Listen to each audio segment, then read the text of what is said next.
Olá pessoal, eu sou Leonardo Torres e vamos continuar o Comentando o Livro dos Espíritos. Então nesse vídeo falarei sobre a parte segunda, o livro segundo, O Mundo Espírita ou dos Espíritos, capítulo 1, dos Espíritos. Então o primeiro tópico, que fala sobre a origem e natureza dos espíritos, Allan Kardec faz a seguinte pergunta. Pergunta número 76. Que definição se pode dar dos espíritos? E os espíritos respondem: pode-se dizer que os espíritos são os seres inteligentes da criação. Eles povoam o universo fora do mundo material. Então, nessa pergunta do Allan Kardec, é respondido que os espíritos são seres inteligentes da criação de Deus, e que povoam o universo fora do mundo material, ou seja, o mundo espiritual, o plano espiritual. Pergunta número 77.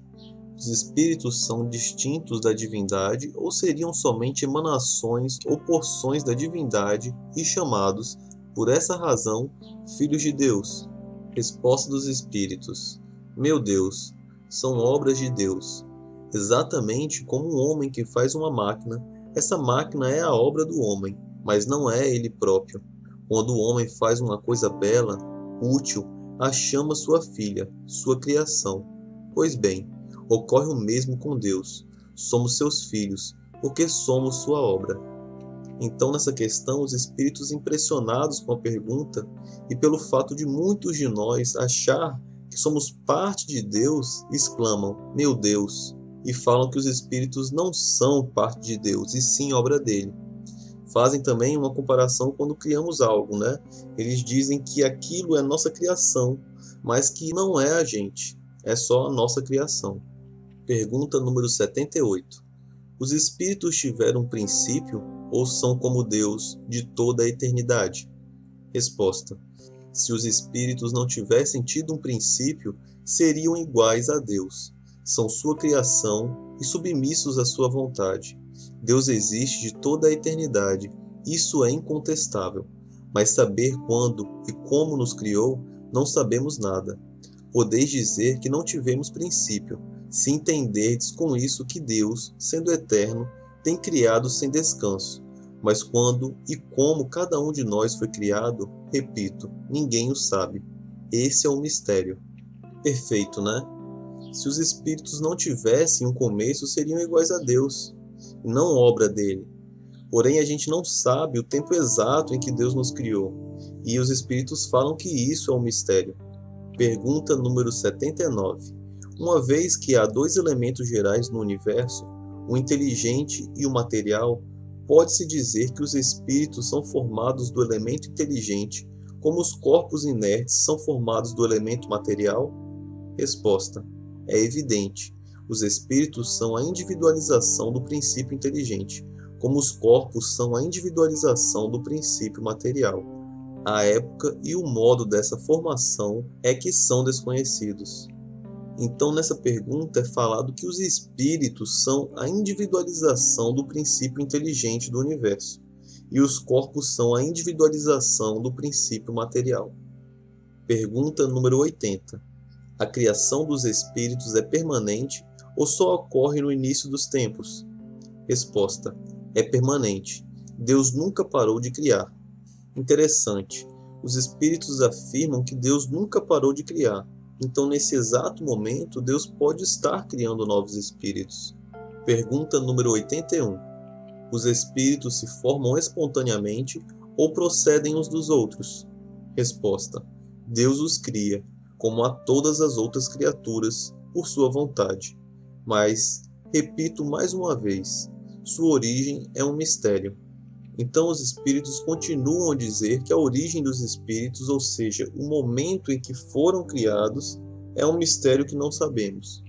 Pergunta número 82. É exato dizer que os espíritos são imateriais? Resposta: como podemos definir uma coisa quando não temos termos de comparação e com uma linguagem insuficiente? Pode um cego de nascença definir a luz? Imaterial não é bem a palavra. Incorpóreo seria mais exato, porque deveis compreender bem que o espírito, sendo uma criação, deve ser alguma coisa. É uma matéria puríssima, mas sem comparação ou semelhança para vós, e tão etérea que não pode ser percebida pelos vossos sentidos. O Allan Kardec comenta nessa questão dizendo que os espíritos são imateriais, né? Porque a sua essência é diferente de tudo que conhecemos como matéria. Fala também que temos uma linguagem pobre para compreender com as nossas palavras o que é o espírito, né? E que, por exemplo, uma comunidade de cegos não tem como exprimir, falar o que é a luz e todos os efeitos que ela causa, né? Porque eles não têm a capacidade de enxergar. E dessa mesma forma acontece com a gente, quando a gente quer dizer sobre os seres sobre-humanos, sobre os espíritos.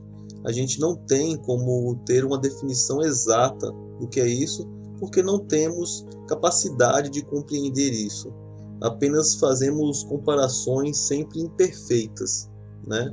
E os espíritos falam também que os espíritos são incorpóreos, ou seja, não têm corpo. Pergunta número 83.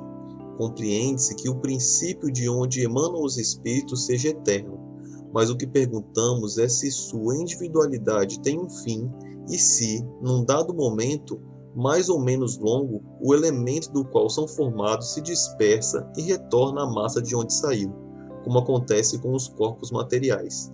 É difícil compreender que uma coisa que começou não possa acabar. Os espíritos têm um fim? Resposta dos espíritos: há coisas que não compreendeis, porque a vossa inteligência é limitada, mas isso não é razão para serem rejeitadas. A criança não compreende tudo o que seu pai compreende, nem o ignorante tudo o que compreende o sábio. Nós vos dizemos que a existência dos espíritos não acaba. É tudo o que, por agora, podemos dizer. Então os espíritos nessa questão se limitam a dizer que os espíritos são eternos, porque nós não temos inteligência suficiente para compreender mais do que isso.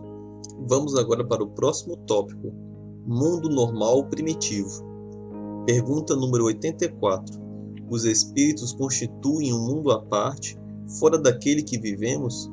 Resposta: sim, o mundo dos espíritos ou das inteligências incorpóreas.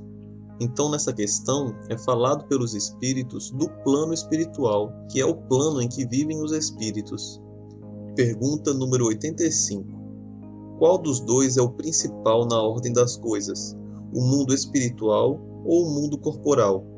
Resposta: o mundo espiritual, que pré-existe e sobrevive a tudo. Interessante essa revelação dos espíritos, né? Porque o plano principal não é o nosso plano, o plano material. É o plano espiritual que nunca deixa de existir. Mas, por outro lado, um planeta totalmente constituído de seres materiais pode deixar de existir, como, por exemplo, com a colisão de um gigantesco meteoro.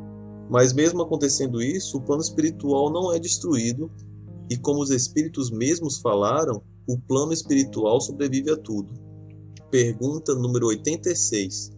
O mundo corporal poderia deixar de existir ou nunca ter existido sem alterar a essência do mundo espiritual?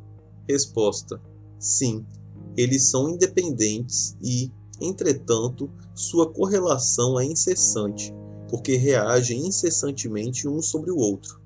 É bem verdade isso que eles falam, porque os espíritos precisam do plano material para evoluírem, né? Através de diversas encarnações. Então, tanto o plano material como o plano espiritual, apesar de serem independentes, eles precisam um do outro. Pergunta número 87. Os espíritos ocupam uma região determinada e circunscrita no espaço? Resposta: os espíritos estão em todos os lugares, povoam infinitamente os espaços. Estão sempre ao vosso lado, vos observam e agem entre vós sem o perceberdes, porque os espíritos são uma das forças da natureza e os instrumentos dos quais Deus se serve para a realização de seus desígnios providenciais. Mas nem todos vão a todos os lugares, porque há regiões interditadas aos menos avançados. Bem bacana essa questão, né? Os espíritos, então, estão em todos os lugares, povoando infinitamente os espaços, né? Eles sempre estão perto de nós, nos observando e agindo sem que a gente perceba. Os espíritos são um instrumento que Deus usa para realizar a sua vontade. Outra coisa interessante também que é falado é que os espíritos não podem ir a todo lugar do universo, porque alguns espíritos que são menos avançados evolutivamente são impedidos para que isso não ocasione problemas. Vamos agora para o terceiro tópico: forma e ubiquidade dos espíritos. Pergunta número 88. Os espíritos têm uma forma determinada, limitada e constante? Resposta: aos vossos olhos, não. Aos nossos, sim. O espírito é, se quiserdes, uma chama, um clarão ou uma centelha etérea. Então nós não temos como ver os espíritos sem ter as faculdades mediúnicas bem desenvolvidas. Por isso que os espíritos falam de forma generalizada que aos nossos olhos os espíritos não têm uma forma determinada. Mas aos olhos dos espíritos, aos olhos deles, eles têm uma forma determinada como uma chama, um clarão. Pergunta número 88A. Essa chama ou centelha tem uma cor qualquer? Resposta: para vós, ela varia do escuro ao brilho do rubi, conforme seja o espírito mais ou menos puro. Então os espíritos têm a cor de acordo com seu nível evolutivo. Espíritos inferiores têm tons mais escuros, e os mais evoluídos têm cores mais bonitas, como o brilho do rubi. Pergunta número 89. Os espíritos gastam algum tempo para percorrer o espaço? Resposta: sim, porém, rápido como o pensamento. Interessante essa pergunta, Porque os espíritos se movem através do pensamento, e a velocidade do tempo que percorre o espaço é a velocidade do pensamento, Ou seja, muito rápida. Porque, por exemplo, um planeta que está aqui a 100 mil anos-luz, um objeto levaria cerca de 100 anos viajando na velocidade da luz para sair daqui e chegar nesse planeta, enquanto um espírito, através do pensamento, consegue estar lá instantaneamente. Pergunta número 89A. O pensamento não é a própria alma que se transporta? Resposta: quando o pensamento está em algum lugar, a alma está também, uma vez que é a alma que pensa. O pensamento é um atributo da alma. Então essa questão fala justamente o que eu falei na questão passada, que os espíritos se movem pelo pensamento. Pergunta número 90. O espírito que se transporta de um lugar a outro tem consciência da distância que percorre e dos espaços que atravessa, ou é subitamente transportado para o lugar aonde quer ir? Resposta: ocorrem ambas as coisas. O espírito pode muito bem, se o quiser, se dar conta da distância que percorre, mas essa distância pode também não ser sentida e até completamente despercebida. Isso depende de sua vontade e de sua natureza mais ou menos depurada. Muito bacana. Os espíritos, se quiserem, podem viajar pelo espaço vendo todo o percurso, se assim eles quiserem, Ou então ir direto para o lugar onde desejam. Tudo isso através do pensamento. Pergunta número 91. A matéria oferece algum obstáculo aos espíritos? Resposta: não. Eles penetram em tudo. O ar, a terra, as águas e até mesmo o fogo lhes são igualmente acessíveis. Então, nessa questão, os espíritos falam que os espíritos atravessam qualquer matéria. Então, podem atravessar planetas, estrelas, meteoros, o que estiver no caminho até o destino. Nada impede eles, se tiver permissão, para ir ao lugar onde querem. Pergunta número 92. Os espíritos têm o dom da ubiquidade ou, em outras palavras, o mesmo espírito pode se dividir ou estar em vários pontos ao mesmo tempo? Resposta: não pode haver divisão do mesmo espírito, mas cada um é um centro que se irradia para diferentes lados e é por isso que parece estar em muitos lugares ao mesmo tempo. Vedes o Sol, é apenas um e, entretanto, irradia-se em todos os sentidos e leva seus raios para muito longe. Apesar disso, não se divide. Bem interessante essa pergunta, O espírito não pode se dividir, como afirma eles, mas pode estar em vários lugares ao mesmo tempo da mesma forma que o Sol pode estar com a sua luz, com seus raios em vários lugares ao mesmo tempo, sem que ele seja dividido. Ou seja, o Sol, né, ele ilumina a gente, ilumina a nossa cidade, outro país, outro planeta, né? E ele sempre está irradiando a sua luz para vários outros lugares. Tudo isso ao mesmo tempo, mas o Sol é único. E isso acontece da mesma forma com os espíritos. Dependendo do nível evolutivo dele, ele pode estar em vários lugares ao mesmo tempo. Pergunta número 92A. Todos os espíritos se irradiam com o mesmo poder? Resposta: longe disso. Isso depende do grau de pureza de cada um. O Allan Kardec comenta nessa questão dizendo que cada espírito é único e indivisível, e que cada um pode levar seu pensamento para muitos lugares sem que se divida. Então o espírito é como a luz do sol, né? Dependendo da sua evolução, como falei na questão passada, ele pode irradiar o seu pensamento para vários lugares. Agora vamos para o próximo tópico. Perispírito. Pergunta número 93. O espírito, propriamente dito, não tem nenhuma cobertura ou, como pretendem alguns, é envolvido por alguma substância? Resposta: o espírito é envolvido por uma substância vaporosa para vós, mas ainda bem grosseira para nós. É suficientemente vaporosa para poder se elevar na atmosfera e se transportar para onde quiser. Então os espíritos falam nessa questão que o perispírito é o corpo dos espíritos, né, no plano espiritual. Eles dizem que é uma substância vaporosa para nós, que estamos encarnados na matéria, mas para os espíritos que estão no plano espiritual, ainda é uma matéria bem grosseira. Então aqui a gente tem que compreender que o espírito, a criação inteligente de Deus, que para a nossa linguagem eles parecem ser uma centelha de luz, uma faísca, né, uma chama, eles também têm um corpo espiritual. E esse corpo é o que os espíritos chamam de perispírito. Pergunta número 94. De onde o espírito tira seu envoltório semimaterial? Resposta: do fluido universal de cada globo. É por isso que não é igual em todos os mundos. Ao passar de um mundo a outro, o espírito muda de envoltório, como trocais de roupa. Então é bem interessante isso, né? Os espíritos falam que o corpo semimaterial deles, o corpo espiritual, é retirado do fluido universal de cada globo, de cada mundo. E é por isso que não tem o mesmo corpo em todos os mundos que ele vai, porque ele muda de envoltório, ou seja, de perispírito, de um mundo para outro. Pergunta número 94A. Assim, quando os espíritos que habitam os mundos superiores vêm até nós, revestem-se de um espírito mais grosseiro? Resposta: é preciso que se revistam da vossa matéria, como já dissemos.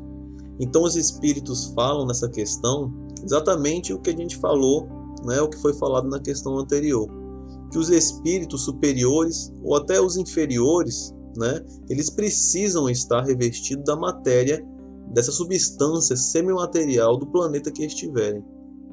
Pergunta número 95. O envoltório semimaterial do espírito tem formas determinadas e pode ser perceptível? Resposta: sim, tem a forma que lhe convém. É assim que se apresenta, algumas vezes, nos sonhos ou quando estais acordados, podendo tomar uma forma visível e até mesmo palpável. Então o espírito, quando desencarnado, né, ele tem o seu corpo espiritual, que é o perispírito, e ele consegue transformar esse corpo espiritual da forma que ele quiser. Mas geralmente ele tem a forma do corpo da última encarnação, né?